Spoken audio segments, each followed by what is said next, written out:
Hello दोस्तों, आप सभी का स्वागत है हमारे छोटे से चैनल LWM में। तो आज हम प्रश्नावली 3.1 का क्वेश्चन नंबर 7 करने जा रहे हैं। तो हमने ये समीकरण एक a माइनस बी बराबर -1 हमने इसको उतार लिया है, ये समीकरण एक। और एक हमने समीकरण 2 उतार लिया है 2a-b बराबर 0। तो हम इसे काट देंगे, नीचे प्लस माइनस वाले प्लस प्लस वाले माइनस हो जाते हैं। तो हमारा ये बी से बी कैंसिल और 2a में से गया -a बराबर प्लस माइनस माइनस माइनस का एक, माइनस से माइनस ख़त्म। तो a बराबर 1 निकल के आ गया हमारे पास। तो हम 1 का मान समीकरण इसमें रख देंगे तो हमारा c का मान निकल के आ जाएगा 2a plus c is equal to 5। 2 गुणा 1 प्लस c बराबर 5, 2 एकम 2 उंगा चला जाएगा तो आ जाएगा माइनस का। तो c बराबर 5 में से 2 गए 3, c का मान निकल के आ गया हमारे पास। अब हम b का मान भी निकाल देंगे इसी में। 2 गुणा a का मान कितना हमारा 1 minus b is equal to 0। 2 minus b बराबर 0। तो ये उधर चला जाएगा, प्लस माइनस का हो जाएगा तो b माइनस के b बचे इधर, माइनस b बराबर माइनस के 2, माइनस से माइनस ख़त्म, b बराबर 2। a b c। अब हमारे बचे d का मान, तो d का मान 3 गुणा c का मान क्या हमारे पास 3 प्लस हमें d का मान निकालना है, d बराबर 13, 3 3 9 प्लस d बराबर 13। 9 उधर चले जाएंगे तो d बराबर ये बचे कितना हमारे पास 4। 9 में से 13 में से 9 गए तो 4 बचे, 9 10 11 12 13, तो बचे क्या 4।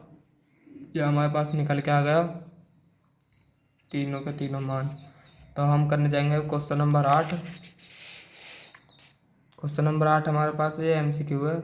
a बराबर aij mn एक वर्ग आव्यूह है। वर्ग आव्यूह तुमको पता होना चाहिए।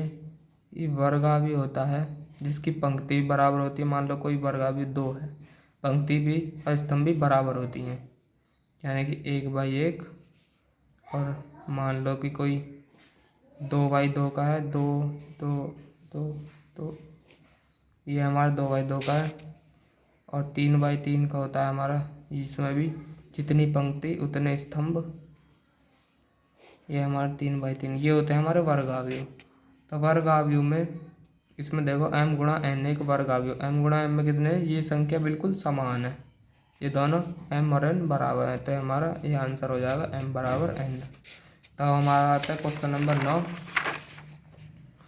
क्वेश्चन नंबर 9 में क्या दिखाना है, x तथा y प्रदत्त मानकों की आव्यूह का निम्नलिखित युग्म समान है।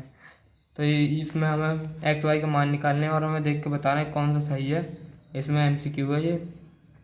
हम सबसे पहले x का निकालेंगे, 3x प्लस 7 बराबर 0 और 3x बराबर प्लस का इधर जाएगा माइनस का 7, x बराबर -7/3।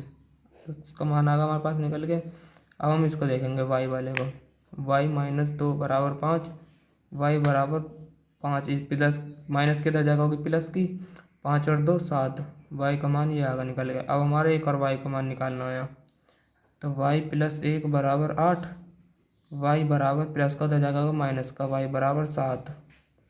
अब ये 2x, 2 माइनस 3x बराबर 4, तो प्लस का उधर जाकर होगा माइनस का, -3x बचा इधर, 4 में से 2 गई 2। अब -x बराबर 2/3। अब इधर चली जाएगी -x बराबर, ये थोड़ा सा अब नीचे कर देते हैं इसको, x बराबर -2/3। अब इसके मान देखो, x का मान ये भी अलग है, ये भी अलग है, y का मान समान है। तो इसमें y का मान तो ये है पर लेकिन x के मान इसके अलग अलग आ रहे हैं, तो इसलिए यह हमारा ज्ञात करना संभव नहीं है। यह हमारा बिल्कुल सही हो जाएगा क्योंकि इसके मान अलग अलग आ रहे हैं। अगर सेम आते तो हम इसमें देख लेते। अब आते हैं क्वेश्चन नंबर 10 पर। 3x3 कोटि के ऐसे अवयवों की कुल कितनी संख्या होंगी जिनकी प्रवृत्ति 0 या 1 है। 3x3 अवयव सबसे पहले समझ लो। A बराबर 3x3 अवयव हमने बताया था A11 A12 A13 A21 A22 A23 A31 A32 A33। इसमें हमें ये होता है हमारा 3x3 का अवयव। तो हमें एक स्तंभ एक मतलब एक अवयव इसमें भरने के लिए कितनी ऊंचाई प्रवृत्ति है, 1 और 2 है ना। तो हमें सबसे पहले एक को भरने के लिए इसमें 2 चाहिए, 2 गुणा, फिर दूसरे को भरने के लिए 2 चाहिए, फिर तीसरे को 3, एक, फिर इसमें ये हो गया 1 2, फिर 2 ये हो गया, फिर इसमें भरने के लिए 2। ये टोटल क्या है 3 4 3 9 है हमारे। तो 3 और ले लो, गिनो 1 2 3 4 5 6 7 8 9, 2 दूनी 4 दूनी 8 दूनी 16 दूनी 32 दूनी 64 64 दूनी, ये हमारे सबसे ज़्यादा जा रहा है, मतलब ये 512 हमारा बिल्कुल सही आंसर हो जाएगा। अगर वीडियो अच्छी लगी हो तो हमारे चैनल को सब्सक्राइब कर लो। हर एक सॉल्यूशन हमारे छोटे चैनल पर मिलता रहेगा।